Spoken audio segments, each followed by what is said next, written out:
اسرائیل اور حماس کی جنگ کا آج 29واں دن ہے۔ اقوام متحدہ کا کہنا ہے کہ غزہ میں کوئی جگہ محفوظ نہیں ہے۔ اسی دوران ایک رپورٹ سامنے آئی ہے کہ غزہ کی وزارت صحت کا کہنا ہے کہ مسلسل اسرائیلی بمباری کے باعث وہاں 2200 افراد ملبے تلے دبے ہوئے ہیں، ان میں سے 1250 بچے ہیں۔ فوج مساجد پر بھی حملہ کر رہی ہے۔ ادھر ترکی نے اسرائیل سے اپنے سفیر کو واپس بلا لیا۔ اسی دوران الاقصی ریڈیو کے مطابق اسرائیل نے حماس کے سربراہ اسماعیل ہنیہ کے گھر پر حملہ کیا۔ ان کے اہل خانہ اس گھر میں رہتے تھے، لیکن حملے کے وقت وہ وہاں موجود تھے یا نہیں، اس بارے میں فی الحال معلومات دستیاب نہیں ہیں۔ فوج نے کہا کہ غزہ اب 2 حصوں میں تقسیم ہو چکا ہے۔ ہم جنوبی غزہ میں انسانی امداد پہنچا رہے ہیں۔ اگر حماس کا کوئی جنگجو وہاں پہنچتا ہے تو اسے مارا جائے گا۔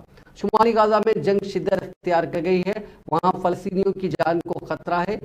ایک رپورٹ کے مطابق 31 اکتوبر کو اسرائیل نے غزہ کے سب سے بڑے پناہ گزین کیمپ جبالیہ پر 900 ٹن ایک بم پھینکا تھا، اور اس سے متعلق تصاویر اور ویڈیوز کا تجزیہ کیا گیا۔ اس میں 40 فٹ چوڑے 2 گڑھے نظر آئے۔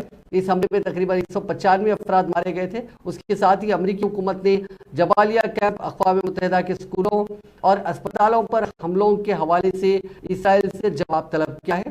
جمعے کی رات اسرائیل نے الشفا اسپتال کے قریب ایمبولینس پر حملہ کیا۔ ایک رپورٹ کے مطابق حملے میں 13 افراد ہلاک ہوئے تھے۔ اسرائیلی فوج نے کہا کہ حماس کے جنگجو اس ایمبولینس کو استعمال کر رہے تھے، اس کے ذریعے وہ شمالی غزہ سے نکلنے کی کوشش کر رہے تھے۔